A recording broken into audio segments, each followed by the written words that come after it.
അച്ഛന്റെ പ്രായമുള്ള മലയാള സംവിധായകൻ ബെഡ്റൂമിൽ വിളിച്ചു വരുത്തി പീഡിപ്പിച്ചു. വെളിപ്പെടുത്തലുമായി നടി അശ്വിനി നമ്പ്യാർ. മലയാളത്തിന്റെ എക്കാലത്തെയും സൂപ്പർ ഹിറ്റായ മണിച്ചിത്രത്തായി കണ്ടവരാരും അല്ലി എന്ന കഥാപാത്രത്തെ മറക്കില്ല.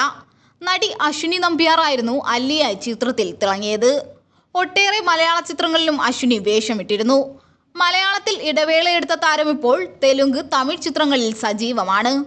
തമിഴിൽ പുറത്തിറങ്ങുന്ന സുയൽ എന്ന വെബ് സീരീസിന്റെ 2ാം ഭാഗത്തിലാണ് താരം അഭിനയിക്കുന്നത്. ഇപ്പോഴത്തെ ഒരു അഭിമുഖത്തിൽ സംസാരിക്കവേ മലയാള സിനിമാ സംവിധായകനെതിരെ ഞെട്ടിപ്പിക്കുന്ന വെളിപ്പെടുത്തൽ നടത്തിയിരിക്കുകയാണ് താരം. സിനിമാക്കാരും ചർച്ച ചെയ്യാനുണ്ടെന്ന് പറഞ്ഞ് ഒരു മലയാള സംവിധായകൻ റൂമിൽ വിളിച്ചു വരുത്തി ലൈംഗികമായി പീഡിപ്പിച്ചുവെന്നാണ് അശ്വിനി വെളിപ്പെടുത്തിയത്.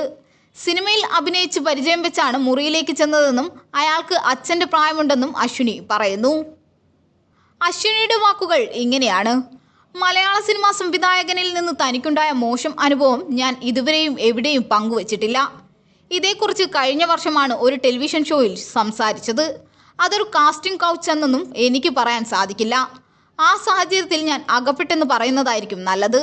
അയാളുടെ പേര് ഞാനിപ്പോൾ വെളിപ്പെടുത്തുന്നില്ല. മാപ്പ് നൽകി മറക്കുന്നതായിരിക്കും നല്ലത്. മലയാളത്തിലെ വലിയൊരു സംവിധായകനായിരുന്നു അദ്ദേഹം. സിനിമയുമായി ബന്ധപ്പെട്ട് ചർച്ച ചെയ്യാൻ ഓഫീസിലേക്ക് വരാൻ തന്നോട് ആവശ്യപ്പെട്ടു. അന്ന് വരെ ഞാൻ എവിടെ പോയാലും അമ്മ എൻ്റെ കൂടെ ഉണ്ടാകാറുണ്ട്. എൻ്റെ ശക്തി അമ്മയാണ്. 100 ആണുങ്ങൾ ഒപ്പമുള്ളതുപോലെയാണ് എനിക്കെൻ്റെ അമ്മ കൂടെയുള്ളത്. അന്നത്തെ ദിവസം അമ്മയ്ക്ക് സുഖമില്ലാത്തതിനാൽ ഒപ്പം വന്നില്ല. കോസ്റ്റ്യൂം കാര്യം ചർച്ച ചെയ്യാൻ വേണ്ടിയാണെന്ന് തോന്നുന്നു അദ്ദേഹം എന്നെ വിളിപ്പിച്ചത്. ആ സംവിധായകൻ്റെ ഓഫീസും വീടും ഒരുമിച്ചായിരുന്നു.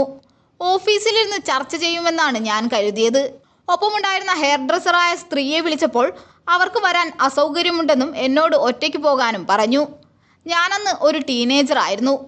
ഒരു കുട്ടിത്തത്തോടെ കളിച്ചു ചിരിച്ച് ഞാൻ മുകളിലത്തെ നിലയിലേക്ക് പോയി. എന്നാൽ അവിടെ ആരും ഉണ്ടായിരുന്നില്ല. ബെഡ്റൂമിലേക്ക് വരൂ എന്നൊരു ശബ്ദം കേട്ടു. ഇത് കേട്ടതോടെ ഞാൻ മുറിയിലേക്ക് കയറി. അയാളോടൊപ്പം ഞാൻ നേരത്തെ ഒരു സിനിമ ചെയ്തിട്ടുണ്ട്. അതുകൊണ്ട് ഞാൻ ധൈര്യമായി മുറിയിലേക്ക് കയറി. അവിടെ വെച്ച് അയാൾ എന്നോട് മോശമായി പെരുമാറി. അവിടെ എന്താണ് നടന്നതെന്ന് പോലും മനസ്സിലാക്കാൻ എനിക്കും സാധിച്ചില്ല. ഇത് തെറ്റാണോ, അയാളാണോ തെറ്റ് ചെയ്തത്, ഞാനാണോ എന്നൊന്നും മനസ്സിലാക്കാൻ പോലും എനിക്ക് കഴിഞ്ഞില്ല. ഞാനാണോ ഇത് ചെയ്യാൻ അവസരമുണ്ടാക്കിയത് എന്നൊക്കെയുള്ള സംശയം എൻ്റെ മനസ്സിലേക്ക് വന്നു. ശേഷം വീട്ടിലെത്തി വിഷമിച്ചപ്പോൾ അമ്മ എന്നോട് എന്താണെന്ന് ചോദിച്ചു. ഇക്കാര്യം എനിക്ക് അമ്മയോട് എങ്ങനെ പറയുമെന്ന് അറിയില്ലായിരുന്നു. എൻ്റെ ബോഡി ഗാർഡ് പോലെ നടന്ന അമ്മയോട് ഞാൻ ഇക്കാര്യങ്ങളൊക്കെ പറഞ്ഞു. അമ്മയ്ക്ക് സഹിക്കാവുന്നതിലും അപ്പുറമായിരുന്നു. ഞാൻ കാരണമാണല്ലോ നിനക്ക് ഇങ്ങനെ സംഭവിച്ചതെന്ന് പറഞ്ഞ് പൊട്ടിക്കരയാൻ തുടങ്ങി. അമ്മയെ ഞാൻ വിഷമിപ്പിച്ചു. ഞാനാണ് ഇതിനൊക്കെ കാരണമെന്ന തോന്നൽ എൻ്റെ മനസ്സിലേക്ക് വന്നു. അന്ന് രാത്രി ഉറക്ക ഗുളികകൾ കഴിച്ച് ജീവനൊടുക്കാൻ ശ്രമിച്ചു. വേറെ എന്ത് ചെയ്യണമെന്ന് എനിക്ക് അറിയില്ലായിരുന്നു. അവർ എന്നെ ആശുപത്രിയിലേക്ക് എത്തിച്ച് രക്ഷപ്പെടുത്തി. ശേഷം അമ്മ എന്നോട് പറഞ്ഞു, ഇത് നിന്റെ തെറ്റല്ല, ആദ്യം അത് മനസ്സിലാക്കൂ എന്ന്. അയാളുടെ തെറ്റാണെന്നും എന്നെ ബോധ്യപ്പെടുത്തി. അയാൾ ഒരു യുവാവൊന്നും ആയിരുന്നില്ല. എൻ്റെ അച്ഛൻ്റെ പ്രായമുള്ള ആളായിരുന്നു. അതെനിക്കൊരു പാഠമായിരുന്നു. ആ സംഭവം എന്നെ കരുത്തയാക്കി. പിന്നീട് അമ്മ ഒപ്പമില്ലാതെയാണ് ഞാൻ ഷൂട്ടിംഗ് ലൊക്കേഷനിലേക്ക് പോയത്. അതിനുശേഷം എനിക്ക്